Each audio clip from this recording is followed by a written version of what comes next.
Hello friends, welcome to my channel VVA fun.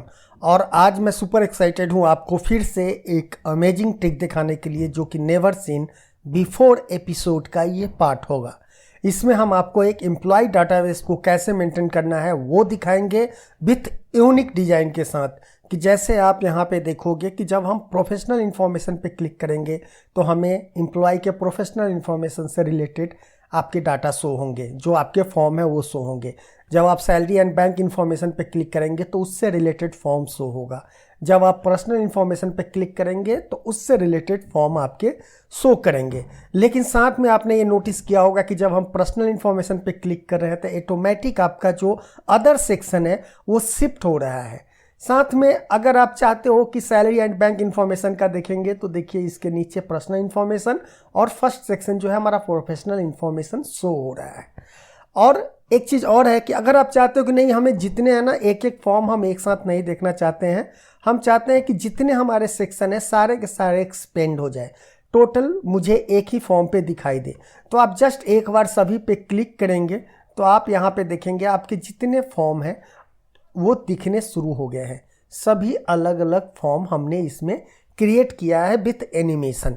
अब साथ में एक चीज़ और आपने नोटिस किया होगा कि जब हम इस पे सिंगल सिंगल फॉर्म को ओपन कर रहे हैं, सिंगल फॉर्म को एक जब हम ओपन कर रहे हैं तो आप देखेंगे इस डाटा सीट में, इस यूजर फॉर्म में यहाँ पे स्क्रॉल बार आपको नहीं दिख रहा है, फाइन। लेकिन जैसे ही इसने ये आइडेंटिफाई जैसे ही करेगा कि ये फॉर्म से ज़्यादा बड़ा हो गया है, जो हमारा यूजर फॉर्म है उससे बड़ा फॉर्म हो गया है, तो यहाँ पे ऑटोमेटिक ये आइडेंटिफाई कर लेगा कि यहाँ और स्क्रॉल बार आपको यहाँ पे इनेबल कर देगा। साथ में एक चीज़ और देखेंगे कि जब स्क्रॉल बार इनेबल हुआ तो ऐसा नहीं है कि बहुत सारा अपने आप एग्जैक्ट एक सेट हो गया है कि जब हम इस पे क्लिक करें तो ऑटोमेटिक ये उतना स्क्रॉल यहाँ पे दिखना शुरू हो जाए। जितना ज़रूरी है उतना ही आपका यूजर फॉर्म एक्सपेंड होगा, फाइन। जैसे अभी आप देखो कि दो सेक्शन आप देख रहे हो, यहाँ पे अगर कोई भी दो सेक्शन देखोगे, किसी भी तरह के दो सेक्शन, तो उतना ही यहाँ पे स्क्रॉल बार मूव करेगा और नीचे आप देखेंगे एडिशनल कोई भी एक्स्ट्रा स्पेस नहीं छोड़ रहा है। लेकिन जैसे ही आप तीसरा भी ओपन कर लेते हो तो आप ये देखो ऑटोमेटिक ये एक्सपेंड कर दिया आपके यूजर फॉर्म को और यहाँ पे फॉर्म आपका शो होना हो गया सारा। इसमें बहुत सारे ट्रिक मैंने अप्लाई किए हैं, आप देखेंगे बहुत ही इंटरेस्टेड होने वाला है ये वीडियो। आपको याद होगा कि हमने एक डेट पिकर बनाया था, बट उसमें प्रॉब्लम हो रहा था कि हम सपोज दैट मान लो कि इसमें भी हमने सेलेक्ट किया, इस टेक्स्ट बॉक्स में भी हमने डेट को डाला और इस टेक्स्ट बॉक्स में भी अगर हम मुझे डेट डालना है तो हम कैसे चेंज कर सकते हैं, कैसे हम डेट पिकर को कंट्रोल कर सकते हैं अपने यूजर फॉर्म में। साथ में और भी इसमें है जो एबिलिटी हमने दिया है, वो इन एबिलिटी ये दिया है कि जस्ट वन क्लिक पे सपोज दैट मान लो कि यहाँ पे आपके ये आप कोई सेक्शन आप सेलेक्ट करो, राजीव कुमार फाइनेंस मैनेजर है, अगर मुझे इसमें इनका ईमेल आईडी अपडेट करना है तो जस्ट हम वन क्लिक पे जितने भी डाटा होंगे सारे के सारे अपडेट हो जाएंगे। आप देखेंगे यहाँ पे आपके जो मेल आईडी है वो अपडेट हो गए हैं जस्ट वन सिंगल क्लिक पे। और सिंगल लाइन कोड से भी मैं आपको बताऊंगा फिर से। अब इसमें जो एक नया ट्रिक है वो आप देखिए, आप नोटिस कीजिएगा कि ये फॉर्म यूजर फॉर्म है एग्जैक्ट सेंटर में खुला हुआ है आपका। लेकिन जैसे ही आप ऐड एंड व्यू डॉक्यूमेंट पे करेंगे, यानी हम चाह रहे थे कि एम्प्लॉय डाटाबेस जब हम बनाएं तो उसमें हम कंप्लीट इंफॉर्मेशन हम एम्प्लॉय का रखें, तो आप देखेंगे इसमें मैंने एक एबिलिटी दिया है कि आप अपने एम्प्लॉय का जितने भी डॉक्यूमेंट है उसको स्कैन करके रख सकते हैं। और इसके साथ जो आप देख रहे हैं कि ये सेंटर में ही आपका जो यूजर फॉर्म है वो एग्जैक्ट सेंटर में ही ओपन हुआ है। जैसे ही आप इसे हाइड करेंगे ये यूजर फॉर्म फिर से सेंटर में ही आ जाएगा। और सपोज दैट मान लो कि ये आपके एम्प्लॉय हैं और इनका डाटा देखना है, इनका डॉक्यूमेंट देखना है कि इन्होंने कौन कौन से डॉक्यूमेंट सबमिट किया है। अगर इसमें नहीं है तो मैंने ये एबिलिटी इसमें दिया है कि आप मल्टी फाइल एक बार सेलेक्ट कर सकते हो। सपोज दैट मान लो कि मुझे ये फाइल सेलेक्ट करना है, ये फाइल सेलेक्ट करना है, ये फाइल सेलेक्ट करना है और ये करना है। जैसे ही आप सेलेक्ट करेंगे ये सारे के सारे फाइल एक साथ अटैच हो जाएंगे, आपको सिंगल सिंगल अटैच करने की ज़रूरत नहीं है। साथ में अगर आपको ये ओपन करके देखना है तो आप डायरेक्ट यहाँ से क्लिक करके उस फाइल को देख सकते हैं। साथ में डिलीट अगर करना है तो फिर आप डिलीट भी कर सकते हैं। आई होप कि ये ट्यूटोरियल आपके लिए बहुत ही यूजफुल होने वाला है। So please keep watching and अगर आपने मेरे चैनल को अभी तक सब्सक्राइब नहीं किया है तो प्लीज़ सब्सक्राइब, लाइक और शेयर ज़रूर कर देना अच्छा लगे तो। और इसी के साथ चलिए स्टार्ट करते हैं कि इसको हमने बनाया कैसे है।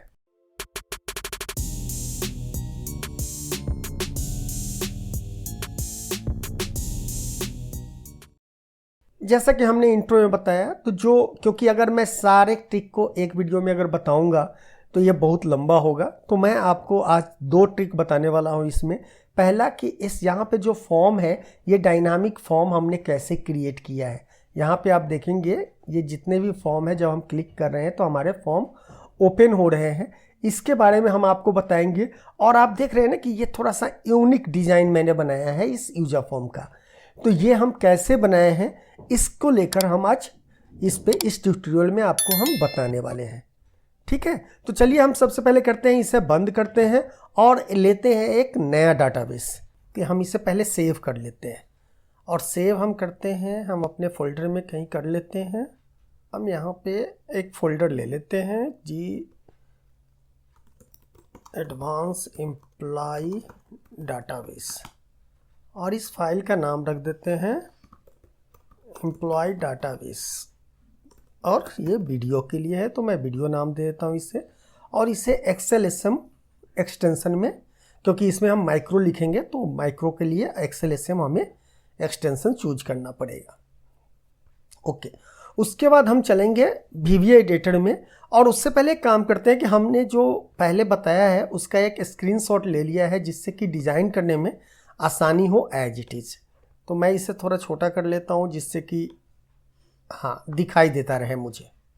ओके, अब हम चलेंगे VBA एडिटर में। अब VBA एडिटर में चलेंगे कैसे, तो डेवलपर टैब से भी जा सकते हैं आप, या शॉर्टकट की जो होता है कि अल्ट प्रेस करके F11 प्रेस करेंगे तो VBA एडिटर में आप जा सकते हैं। और अगर डेवलपर टैब यहाँ पे नहीं दिख रहा हो और आप चाहते हैं कि डेवलपर टैब से हम यहाँ यूज करें और यहाँ पे डेवलपर टैब ना दिख रहा हो, तो आप फाइल मेनू में जाके ऑप्शन पे क्लिक करेंगे और इसमें कस्टमाइज रिबन पे यहाँ पे आपको डेवलपर टैब को चेक कर देना है। अनचेक होगा, इसे चेक करना है और ओके कर देना है, तो आपका डेवलपर टैब यहाँ दिखना शुरू हो जाएगा। फिर हम विजुअल बेसिक में चलते हैं। चलिए, यहाँ पे लिखा भी है, जब आप माउस ओवर करेंगे तो लिखा भी आ रहा है ना ये वाला कि अल्ट प्लस F11, ये शॉर्टकट की है इसका, तो अल्ट प्लस F11 डालेंगे। अब हम यहाँ पे एक यूजर फॉर्म लेते हैं, इसका साइज बड़ा कर देते हैं। एक चीज़ और जान लीजिए, शायद आप लोग जानते भी होंगे लेकिन मैं बता देना चाहता हूँ। सपोज दैट मान लो कि ये आपका यूजर फॉर्म है, इसको रन किया। अब आप इस सीट में कुछ काम करना चाहेंगे तो नहीं कर पाएंगे, लेकिन हम चाहते हैं कि जब हम डिज़ाइन करें तो हम सीट पे भी एक साथ काम कर सके। तो उसके लिए हम क्या करेंगे, इस पे जाएंगे, इसके प्रॉपर्टीज़ में इसको सेलेक्ट करके इसके प्रॉपर्टीज़ में जाइए और यहाँ पे M सेक्शन में मॉडल करके होगा, मॉडल शो मॉडल, ये जो है ना ऑप्शन आप देख रहे हैं शो मॉडल, जो ट्रू है इसको फॉल्स कर देना है। इस पे डबल क्लिक करेंगे, ये ऑटोमेटिक फॉल्स हो जाएगा। अब इससे क्या होता है कि जब आप इसे रन करेंगे तो यहाँ पे इसके साथ साथ यानी यूजर फॉर्म के साथ साथ आप एक्सेल सीट पे भी काम कर सकते हैं। यहाँ पे कोई दूसरा सीट ऐड करना चाहेंगे वो भी यहाँ पे कर सकते हैं। तो वो जस्ट केवल आपको मैं बता रहा हूँ इन्फॉर्मेशन के लिए। अब यहाँ पे ये मॉड्यूल को मैं डिलीट कर दूं, कोई ज़रूरत नहीं है मॉड्यूल यहाँ पे हमें। हम यूजर फॉर्म में चलते हैं। अब यहाँ पे आप देखेंगे कि ये जो डिज़ाइन है, पहले मैं तो थोड़ा इसका डिज़ाइन कर लेता हूँ। तो इसको जल्दी से चलिए और थोड़ा सा क्या करेंगे, टेक्स्ट बॉक्स लेंगे। मैं इसे थोड़ा सा फास्ट करूँगा जिससे कि इसमें ज़्यादा टाइम ना लगे और ज़्यादा से ज़्यादा चीज़ मैं आज कवर कर सकूँ एक ही वीडियो में। ओके, तो चलिए इसे बड़ा कर देते हैं और यहाँ पे इसका बैक स्टाइल ब्लैंक कर देते हैं, बॉर्डर स्टाइल नन रहेगा। और इसका जो फॉन्ट साइज है ये विविल्डी में जाएंगे, ये वाला फॉन्ट हम ले रहे हैं, इसे बोल्ड कर देंगे और इसका फॉन्ट साइज लगभग हम 50 या 55 के नज़दीक रखेंगे। हम इसे कर देते हैं 50। अब यहाँ पे इसे आप सेट कर दीजिए और इसका नाम डाल दीजिए यहाँ पे एम्प्लॉय डाटाबेस। इसे थोड़ा और बड़ा कर देते हैं, वो आपके ऊपर निर्भर करता है कि आप इसका क्या साइज रखना चाहते हैं। ओके, तो हम इसे इस तरह रख रहे हैं और इसका कलर जो है ना थोड़ा चमकीला कलर लेंगे। चमकीला कलर कहाँ से लेंगे, इसके फोरग्राउंड में चल के यहाँ प्लेट में जाएंगे। प्लेट में जाने के बाद मैं इसको सिलेक्ट कर रहा हूँ, लेकिन आप देखेंगे ये दिख नहीं रहा है, थोड़ा चमक नहीं रहा है, जो लाइट आनी चाहिए वो नहीं आ रहा है। तो उसके लिए हम क्या करेंगे, इसके बैकग्राउंड को डार्क बनाएंगे। तो डार्क बनाने के लिए आप देखेंगे मैंने एक पिक्चर बना रखा है बैकग्राउंड, फोटोशॉप में बेसिकली मैंने वो बना रखा है। तो इसे ब्लैक से फिल करके और मैं आप लोगों को बता दूं ये थोड़ा बहुत फोटोशॉप मैंने यूट्यूब से ही सीखा है। तो और यूट्यूब से देख के मैंने कॉपी पेस्ट नहीं किया, मैंने उसे प्रॉपर देखा है और प्रैक्टिस किया है, तभी जाके मैं फोटोशॉप का थोड़ा बहुत नॉलेज ले पाया हूँ। ओके, फिर भी ये थोड़ा सा ज़्यादा लाइट दिख रहा है, तो इसे हम थोड़ा डार्क करेंगे और ये वाला सेक्शन को यूज करेंगे कि थोड़ा अच्छा लगेगा ये दिखने में। फाइन, अब ये हमारा फॉर्म देखेंगे, ये फॉन्ट साइज ज़्यादा बोल्ड हो गया है, इसको बोल्ड नहीं करेंगे क्योंकि ये फॉन्ट सही नहीं लग रहा है मुझे फॉन्ट का बोल्ड करने पे, तो हम इसे नॉर्मल रहने देते हैं। तो ये थोड़ा सही लग रहा है। यूजर फॉर्म का साइज रिसाइज करने की जरूरत नहीं है ज़्यादा, क्योंकि इसकी डिजाइनिंग जो यूजर फॉर्म का साइज है वो हम कोड के थ्रू इसको मैनेज करेंगे, अरेंज करेंगे। अब यहाँ पे हम ये कुछ फॉर्म वगैरह, ये जो टेक्स्ट बॉक्स, कॉम्बो बॉक्स और लेवल है उसे ले लेते हैं। तो हम एक काम करते हैं, फिर से एक इसी को कॉपी कर लेते हैं क्योंकि फॉन्ट साइज ऐसे सेम रहेगा। और इसका जो है हम फॉन्ट साइज केवल कम कर लेते हैं। इसका फॉन्ट साइज कर देंगे 10 कुछ ज़्यादा ही कम हो गया। हाँ 10 है। और इसका जो फॉन्ट नाम है ना वो हम टी करके ट्रैकन नहीं ट्राजन प्रो लेते हैं, जो देखने में थोड़ा अच्छा लगता है। तो ये इसको यहाँ ले लेंगे और इसका जो बॉर्डर है ना ये भी सेम कलर का लेंगे। तो इसके बॉर्डर स्टाइल में चलेंगे, सिंगल कर देंगे और इसका जो बॉर्डर कलर है इसको भी हम इसी कलर का डाल देंगे, सेम कलर का।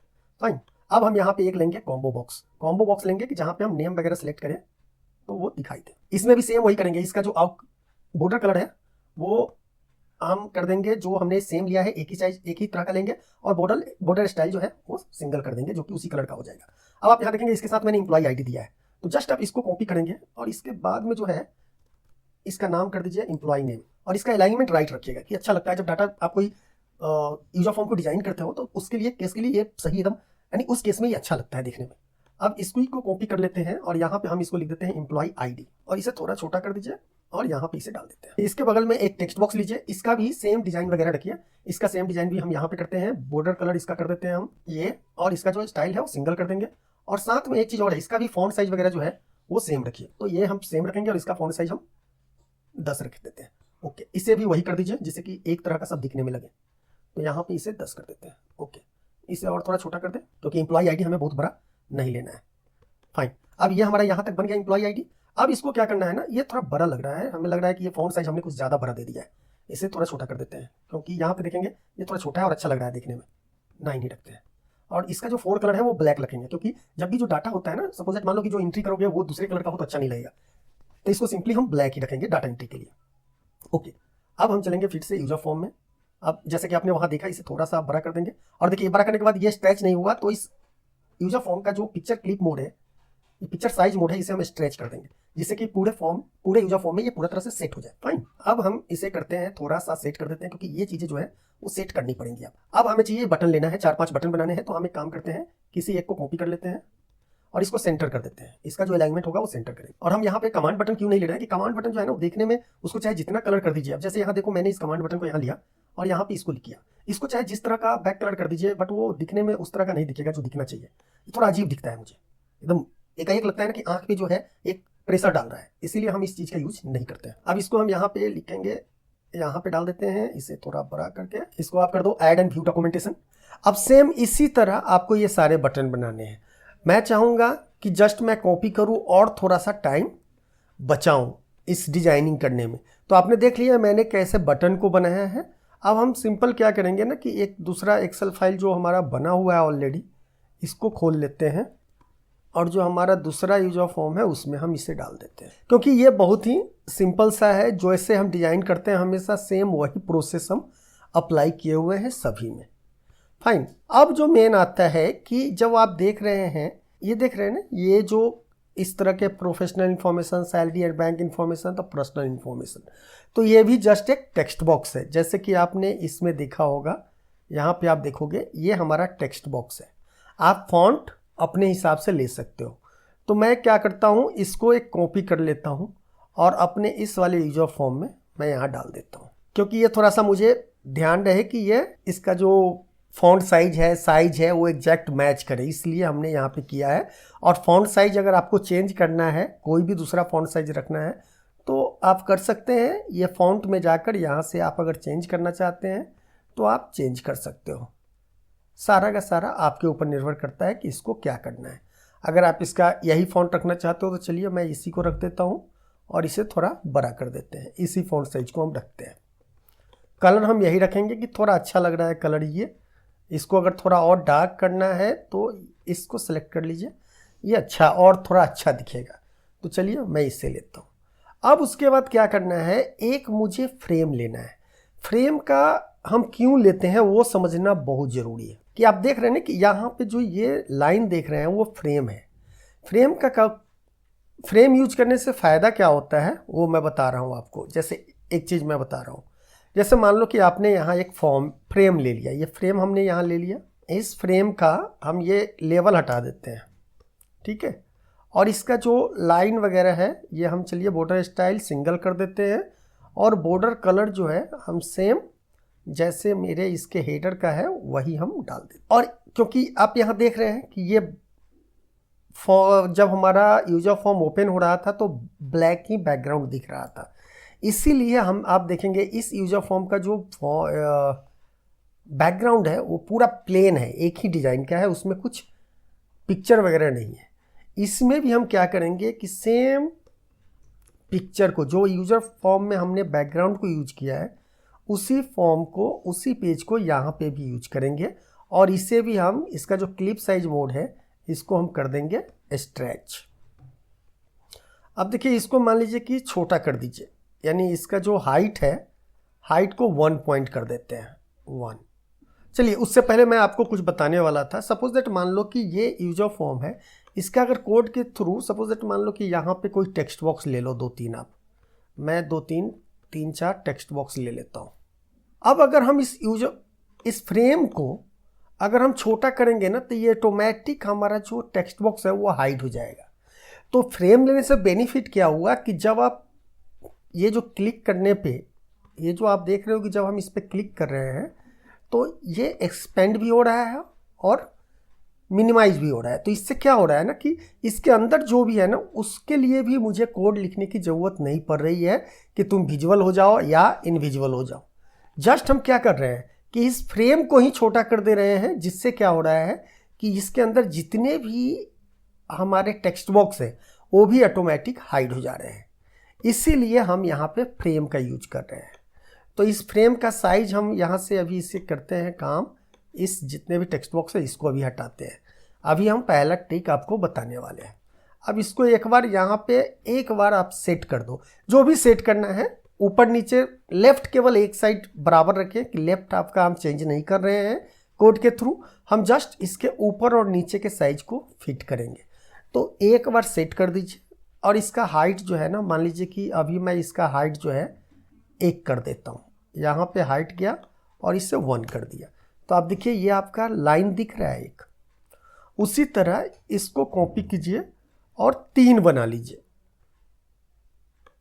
इससे कोई दिक्कत नहीं है कि ये छोटा है, ये इसकी हाइट छोटा है, इसका बड़ा है, इससे कोई फ़र्क नहीं पड़ेगा, ये हम कोड से मैनेज करेंगे। अब हम चाह क्या रहे हैं, सबसे पहले ये देखो कि जब हम इसे रन करें और इस पे जब हम क्लिक करें तो ये वाला एक्सपेंड हो जाए, यानी इसका जो साइज है बड़ा हो जाए और इसके अंदर जो भी टेक्स्ट बॉक्स है वो हमें दिखाई देना शुरू हो जाए। और जब हम इस पर क्लिक करें तो इस पर दिखाई देना शुरू करें, जब इस पर करें तो इसका दिखाई देना शुरू करें, यानी इस तरह तीनों का अलग अलग दिखाई देना शुरू करें। तो हम इसके लिए क्या करेंगे, सबसे पहले हम चलेंगे एक इनिशियलाइज में। इनिशियलाइज में क्यों जाएंगे कि हम चाहते हैं कि ये ऑटोमेटिक एडजस्ट हो जाए कि ये दिखे मुझे इस तरह, जैसा मुझे यहाँ दिख रहा है ना उस तरह का हम देखना चाहते हैं। तो उसके लिए हम जाएंगे यूजर फॉर्म इनिशियलाइज में। तो हम यहाँ पे इनिशियलाइज डालेंगे और यहाँ पे लिखेंगे इनिशियलाइज में चलेंगे। लेकिन हम सबके लिए अलग अलग कोड नहीं लिखेंगे, हम यहाँ पे यूज करेंगे लूप का। इससे क्या होगा ना कि एक कोड से ही तीनों को आप एडजस्ट कर लेंगे। तो इनिशियलाइज में हमें क्या करना है, पहला वाला जो है वो तो एकदम फिट बैठा हुआ है, एक्सपेंड भी रहेगा तो वो अपने स्पेस पे रहेगा और नहीं एक्सपेंड रहेगा फिर भी वो अपने स्पेस पे ही रहेगा। इसका केवल टॉप मुझे चेंज करना है। तो टॉप मुझे किसका चेंज करना है, 2 का और 3 का। तो आप यहाँ पे देखेंगे नाम देख लीजिए एक बार, क्योंकि नाम मोस्ट इंपॉर्टेंट है किसी भी चीज़ को करने के लिए। इसका मैंने नाम क्या रखा है, इन्फोलैब 1। इसका नाम भी कर देते हैं इन्फोलैब 2। इन्फो लैब 2 यानी info level 2 and info level 3, info level 3। Fine. और इस फ्रेम का नाम आप देखेंगे फ्रेम 1, फ्रेम 2 और फ्रेम 3 ही रहने देते हैं, उससे कोई दिक्कत नहीं है। तो यहाँ पे हमें क्या करना है, इसको अरेंज करना है। किस तरह? यहाँ पे आप जिस तरह देख रहे हैं ना, उस तरह हम इसे अरेंज करना चाहते हैं। तो इसके लिए हम क्या करेंगे, यूजर फॉर्म के इनिशियलाइज में चलेंगे और यहाँ पे एक लूप चलाएंगे सबसे पहले। तो करेंगे for arrange line equal to 1 2 3 और नेक्स्ट अरेंज लाइन। सबसे पहले हम लूप को क्लोज कर देते हैं। और सबसे पहले मुझे क्या करना है कि जो मेरा पहला जो है वो कितना टॉप होना चाहिए, 95 पे। तो हम यहाँ पे करेंगे टॉप इक्वल टू 96 पे। तो टॉप हम 96 डाल देंगे। उसके बाद करेंगे मी, और हमारा पहला फ्रेम कौन सा है, पहला लेवल कौन सा है, तो info lab and org line, ये हमारा पहला लेवल है। इन्फो हो गया प्लस ऑर्ग लाइन क्या हो जाएगा जब लूप चलेगा, तो ये 1 होगा। तो इसका हम टॉप क्या कर देंगे, टॉप कर देंगे इक्वल टू, जब दूसरा मेरा होगा वो क्या है, फ्रेम।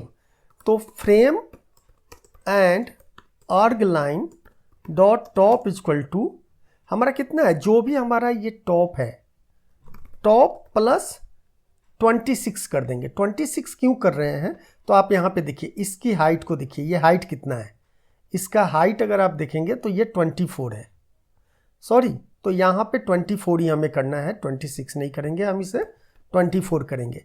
यानी जो भी फ्रेम का जो टॉप होना चाहिए वो ये होना चाहिए कि लेवल का जो बॉटम साइज है, जो लेवल का बॉटम है उसके ठीक पास में होना चाहिए। तो टॉप हमारा 96 है प्लस उसमें 24 कर देंगे, तो उतने नीचे आकर हमारा फ्रेम सेट हो जाएगा। जब हमारा फ्रेम सेट हो जाएगा तो उसके बाद इसके हाइट को मुझे क्या करना है, फ्रेम के हाइट को 1 करना है। तो यहाँ पे हम करेंगे डॉट हाइट इक्वल टू 1। उसके बाद क्योंकि दूसरा लेवल अब जब दूसरी बार लूप चलेगा तो दूसरे लेवल के लिए काम करेगा, तो हमें यहाँ पे टॉप का जो साइज है वो चेंज करना होगा। तो टॉप इक्वल टू क्या हो जाएगा, टॉप प्लस टॉप जो भी हो उसमें क्या प्लस होगा, उसमें होगा इसका टॉप हमारा हो जाएगा, टॉप हो जाएगा हमारा मी डॉट फ्रेम का जो टॉप है प्लस इसका जो हाइट है। समझ रहे हो, मैं यहाँ पे आप समझ रहे होंगे आप कि इसका कहाँ पोजीशन होना चाहिए, इसका पोजीशन हो जाएगी, इसका जो पोजीशन होना चाहिए वो होना चाहिए कि इस फ्रेम का टॉप जो है और प्लस इसके बीच का जो भी गैप होगा उसके बाद जो दूसरा टॉप चलेगा वो होगा। ठीक है, लेकिन अब आप यहाँ पे इसके ठीक नीचे अगर रख देंगे तो सही नहीं होगा, तो इसके बीच में थोड़ा सा मुझे गैप चाहिए, तो हम इसमें +5 कर देंगे, +5। That's it. अब आप इसे रन करेंगे तो देखिए ये सभी के सभी एक ही जगह पे चले गए हैं। वो क्यों चले गए हैं इसका मैं रीज़न बता रहा हूँ कि यहाँ पे हमने टॉप का जो पोजीशन है ना वो हमने गलत कर दिया है। गलत क्या किया है वो देख लीजिए, कोड तो मैंने सही लिखा है। ठीक है, अगर मैं इसे रन करूँ तो चलिए पहला तो ये हो गया, तो हमारा टॉप कितना हो गया, 126 हो गया। फाइन। अब ये दूसरी बार जब रन कर रहा है, ओह, तो ये टॉप जो है ना इसका भी तो मुझे चेंज करना होगा, मैंने गलत किया। हाँ टॉप सही है, ये 96 मैंने गलती किया है। अब देखो यही होता है थोड़ा सा, आप इसे स्टेप बाय स्टेप रन करोगे तो पता चलेगा।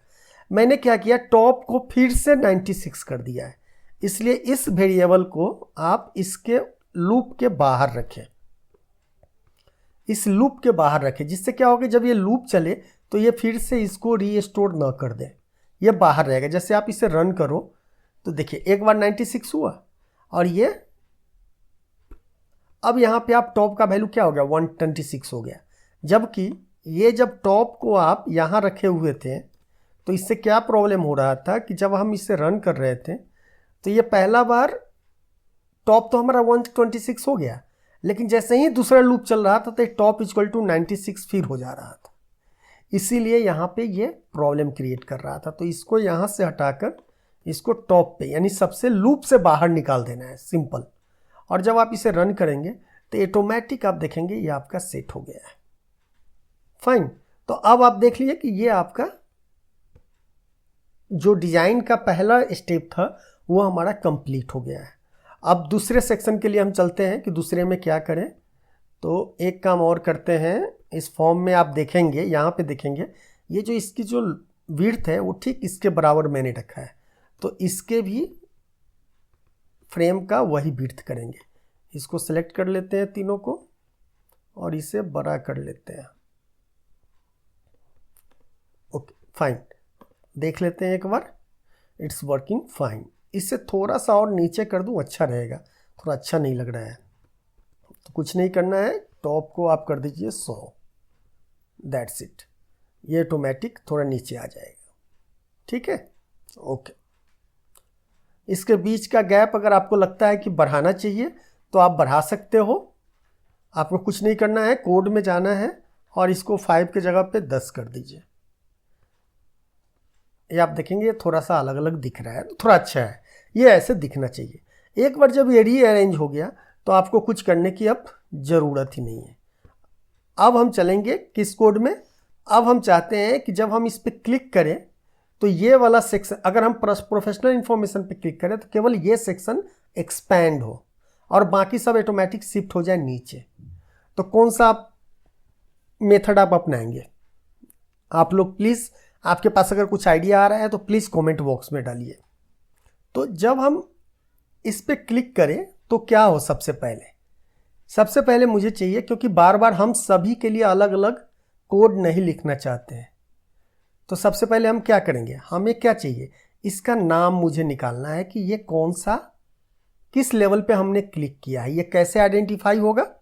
तो हम यहाँ पे करेंगे, सिंपल सा है, यहाँ पे करेंगे इन्फो टैब इक्वल टू 1। ठीक है, और इन्फो टैब को याद रखना है तो इस फॉर्म के सबसे टॉप में जाके हम वेरिएबल सेट कर देंगे dim info tab as a, आप स्ट्रिंग कर दो, क्योंकि है तो नाम तो फाइनली स्ट्रिंग ही आता है। आप इसे स्ट्रिंग करो या इंटीगर करो, इससे कोई फ़र्क नहीं पड़ेगा, लेकिन हमने यहाँ स्ट्रिंग लिया है क्योंकि हमें ऑलरेडी नाम ही देना है। ठीक है, इसके साथ इसी तरह इस कोड को हम सब पे क्लिक करेंगे, तीनों पे डाल देंगे। यहाँ पे फिर करेंगे इन्फो टैब इक्वल टू 2 और 3 वाले के लिए हम करेंगे इन्फो टैब इक्वल टू 3। ऐसा मैंने क्यों किया, सपोज दैट मान लो कि अगर इन्फो लैब 1 पे क्लिक करोगे तो यहाँ पे जो हमने डिफाइन किया है वेरिएबल, इसमें वैल्यू ये स्टोर हो जाएगा, और स्टोर जब हो जाएगा ना तो हमें बार बार सभी के लिए यहाँ पे पूरा कोड लिखने की ज़रूरत नहीं पड़ेगी। अब एक नया हम यहाँ पे सब मॉड्यूल क्रिएट करेंगे, तो सब करेंगे अरेंज फॉर्म, और सबसे पहले यहाँ पे निकल गया मेरा कि ये कौन से बटन पे क्लिक करेंगे। जैसे ही हम क्लिक करेंगे, जैसे यहाँ देखो, आप मान लो कि इन्फो 1 पे जैसे ही हम क्लिक करेंगे तो इन्फो टैब इक्वल टू 1 हो जाएगा। जैसे ही इन्फो टैब इक्वल टू 1 हो तो ये अरेंज फॉर्म नाम का जो हमारा मॉड्यूल हमने बना रखा है वो रन करना शुरू हो जाए। तो यहाँ पे जैसे ही आप यहाँ पे क्या करो कि अब यहाँ पे मुझे कोड लिखना है कि जब इसको टैब नंबर पता चल जाए तो ये कोड रन करना शुरू हो जाए, ये वाला कोड रन करना शुरू हो जाए। तो यहाँ पे हम क्या करेंगे, एक लूप चलाएंगे। इस लूप में सबसे पहले मुझे क्या करना है कि जब हम उस पर क्लिक करें तो उसका जो फ्रेम है, जो यहाँ पे आप फ्रेम देख रहे हो, मान लो कि हम इस पर क्लिक करें तो ये वाला जो फ्रेम है वो बड़ा हो जाए। ठीक है, तो सबसे पहले तो उसका कोड लिखते हैं। तो चलिए यहाँ पे चलते हैं और यहाँ पे लिखते हैं इफ मी एंड इन्फोलैब, सॉरी इन्फोलैब नहीं, फ्रेम को हमें बड़ा करना है, तो फ्रेम एंड हमने क्या यहाँ पे हमने इसीलिए इन्फो टैब वेरिएबल डिफाइन किया है कि ये याद रखेगा दूसरे प्रोसीजर में भी। Info tab dot height equal to 1, then क्या हो, और यहाँ पे इसको क्लोज कर दीजिए। तो करेंगे me frame dot height equal to 126। हम 126 विड्थ में ही बनाए हुए हैं तो इसलिए हम 126 डाल रहे हैं। अगर आपको ज़्यादा करना है तो आप ज़्यादा कर सकते हो, ये आपके ऊपर निर्भर करता है। इल्स कर देंगे फिर से इसको 1, यानी अगर 1 हो तो ये 126 हो जाए। सपोज दैट मान लो कि आप रन करो इसको, पहले इसको खोलो और ध्यान रहे इस सब का जो हाइट है वो आप 1 कर देना पहले, जिससे कि कोडिंग करने में थोड़ी आसानी होगी आपको। ठीक है, अब जैसे ही आप रन करो सपोज दैट, तो मान लो कि इस पर आपने क्लिक किया तो देखिए ये हाइट हो गया, इस पर जब क्लिक किया तो ये बंद हो गया, इस पर क्लिक किया तो ये बढ़ गया, ये हाइट हो गया, इस पर क्लिक किया तो ये बड़ा हो गया और ये छोटा हो गया। ये क्या हुआ, एक ही जगह मैंने कोड लिखा और ये तीनों मेरा काम करना शुरू हो गया। लेकिन अभी क्या प्रॉब्लम हो रहा है कि जब हम इस पर क्लिक कर रहे हैं तो ये नीचे का जो दोनों है वो शिफ्ट होना चाहिए नीचे। ठीक है, तो इसके लिए हमें क्या करना है, एक लूप चलाना होगा रीअरेंज करने के लिए। ठीक है, तो यहाँ पे हम करेंगे, तो हम यहाँ पे एक लूप चलाएंगे। और लूप कितना चलाना है मुझे, यहाँ पे मुझे लूप 2 बार ही चलाना है। क्यों 2 बार चलाना है वो आप समझ लीजिए। यहाँ पे आप देखेंगे आपके 3 है, टोटल जो सेक्शन है वो 3 ही है। तो हमें पहले सेक्शन पे तो कुछ नहीं करना है, क्योंकि ये कम हो या ज़्यादा हो ये अपना पोजीशन नहीं बदलेगा। लेकिन हमारा जो दूसरा और तीसरा है ये दोनों पोजीशन चेंज करता रहेगा, हमें पता नहीं है कौन सा क्लिक होगा। ठीक है, क्योंकि अगर ये क्लिक होगा तो ये नीचे जाएगा, ये ऊपर रह जाएगा, ये अगर क्लिक होगा तो ये दोनों नीचे जाएगा। तो इसीलिए हमें पता नहीं है कि इस दोनों में कौन सा नीचे जाएगा कौन सा ऊपर रहेगा। इसीलिए हम इसके रीअरेंज में क्या करेंगे, एक लूप चलाएंगे 2 बार। तो for rearrange equal to 2 to 3, यानी 2 to 3 क्यों कर रहे हैं, क्योंकि आपको याद होगा कि नाम जो हमने फ्रेम का रखा हुआ है 1 2 3 है, इसीलिए 2 और 3 को केवल मूव कराना है, इसलिए हम नाम दे रहे हैं। तो सबसे पहले मुझे क्या करना है कि जो हमारा लेवल है, जो इंफॉर्मेशन लाइन है, उसको जो उसके पहले वाला फ्रेम हो, जो भी फ्रेम हो, जैसे सपोज दैट मान लो कि मैं पहला वाला क्लिक किया तो ये कहाँ होना चाहिए, ये एक्सपेंड होगा।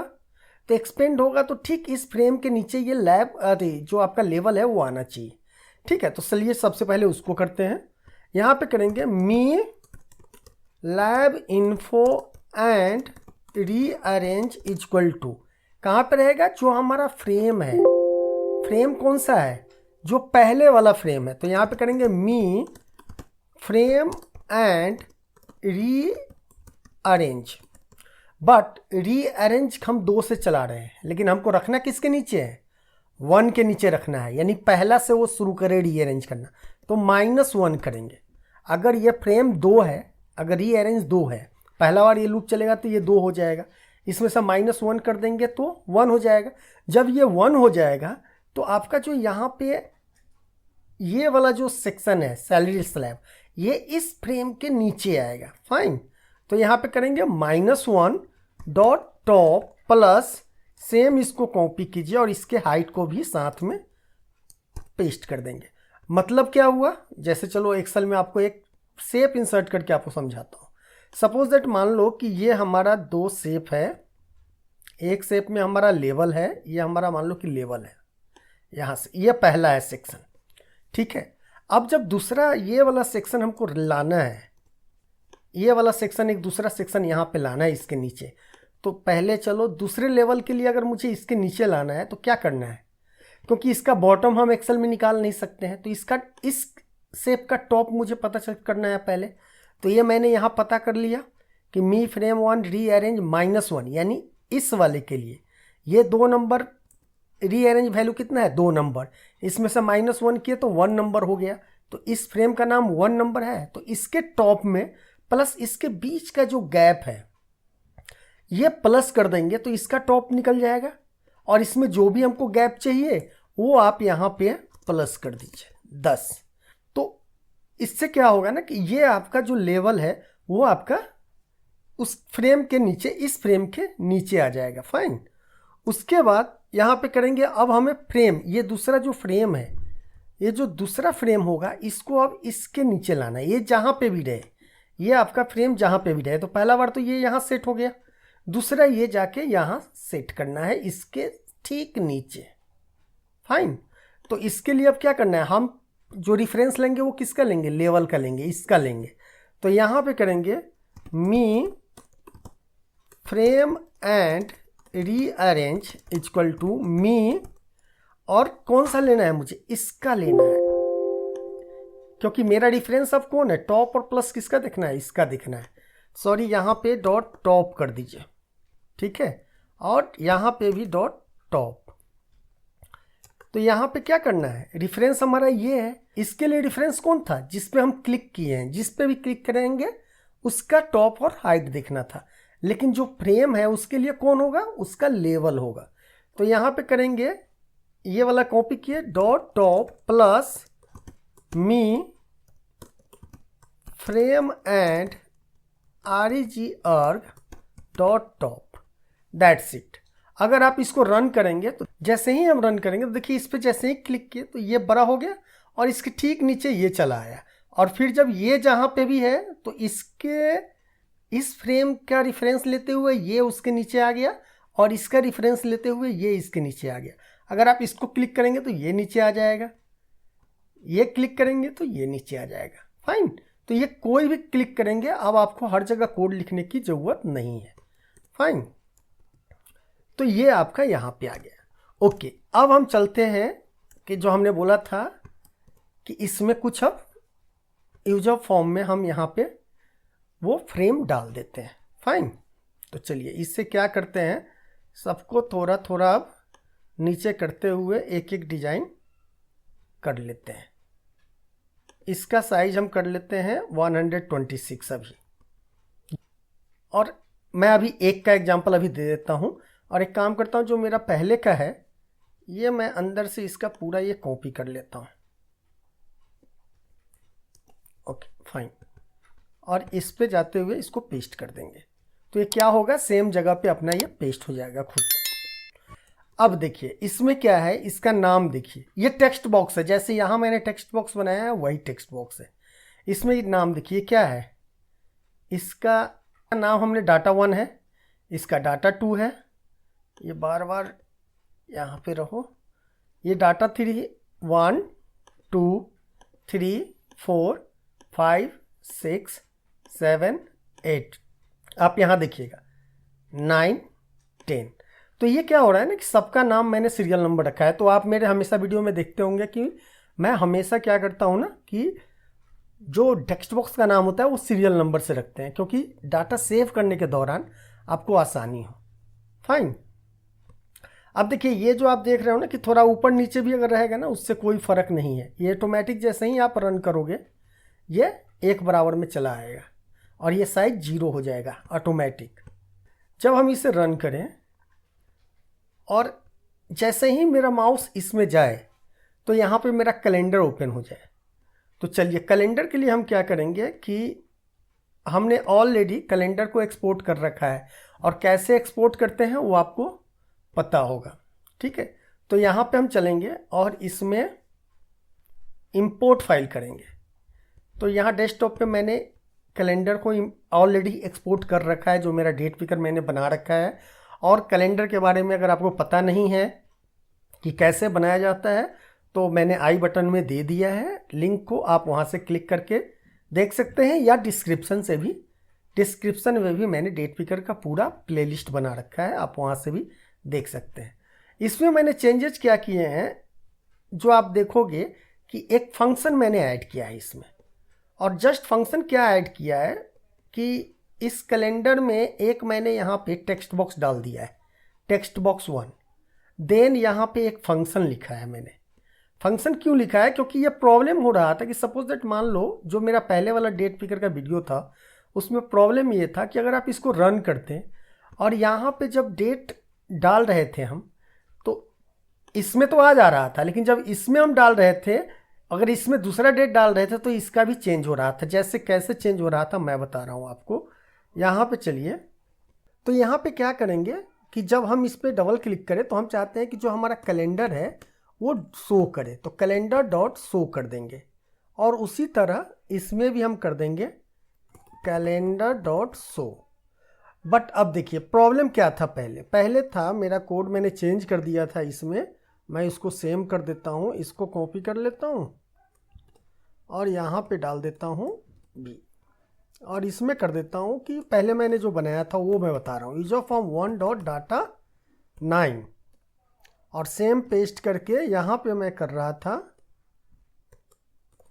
यूजर फॉर्म 1.data10, ठीक है। और साथ में यहाँ पे मैंने डाल दिया था एक ऑन एरर रिज्यूम नेक्स्ट। अब इसमें क्या है कि अगर हम इसे रन कर रहे हैं तो प्रॉब्लम क्या हो रहा था कि जब हम इस पर जैसे ही क्लिक करते हैं तो कैलेंडर डॉट शो मैंने गलती कर दिया, क्या किया दोबारा देखते हैं। इसको हमें करना है इंटर, ठीक है। तो इसका नाम चेंज कर दीजिए, यहाँ पे ही लिख देता हूँ मैं इंटर। तो हम जैसे ही इसमें किए तो हमारा कैलेंडर तो ओपन हो रहा था, डेट भी आ रहा था, लेकिन इसमें भी आ रहा था और इसमें भी आ रहा है। अगर इसमें चेंज कर रहे हैं तो इसमें भी ये प्रॉब्लम क्रिएट हो रहा था। तो उस समय मैंने ये दो चीज़ें एक यूजर फॉर्म में मैंने चेक नहीं किया था। ये तरीका जो है ना, एक यूजर फॉर्म में एक डेट पिकर के लिए काम कर सकता है। अगर मल्टीपल डेट पिकर यूज करना है तो ये फंक्शन काम नहीं करेगा। तो इसके लिए हमने क्या किया था कि ये सब अब यहाँ से हट जाएगा कोड, यहाँ पे ये लिखने की ज़रूरत नहीं है। इस कैलेंडर में मैंने क्या किया आप देखिए यहाँ पे कि एक टेक्स्ट बॉक्स मैंने लिया है जो मैंने बता दिया, और हम जस्ट क्या कर रहे हैं कि जो हमारा टेक्स्ट बॉक्स है, इस कैलेंडर में जो टेक्स्ट बॉक्स है इसमें हम उस डेट को ले रहे हैं। फाइन। उसके बाद एक फंक्शन हम बना रहे हैं, सिंपल सा फंक्शन है, बहुत छोटा फंक्शन मैंने लिखा है। और ध्यान रहे ये केवल यूजर फॉर्म के टेक्स्ट बॉक्स में ही काम करेगा। ये मैं क्लियरली बता देता हूँ, क्योंकि अगर आपको रेंज में हर चीज़ में अलग अलग करना होगा तो फिर यहाँ पे थोड़ा सा कोड मॉडिफाई करना होगा। तो मैंने अभी तत्काल के लिए कि जिससे कि आप आसानी से समझ सके, तो मैंने केवल टेक्स्ट बॉक्स के लिए ही यूज किया है।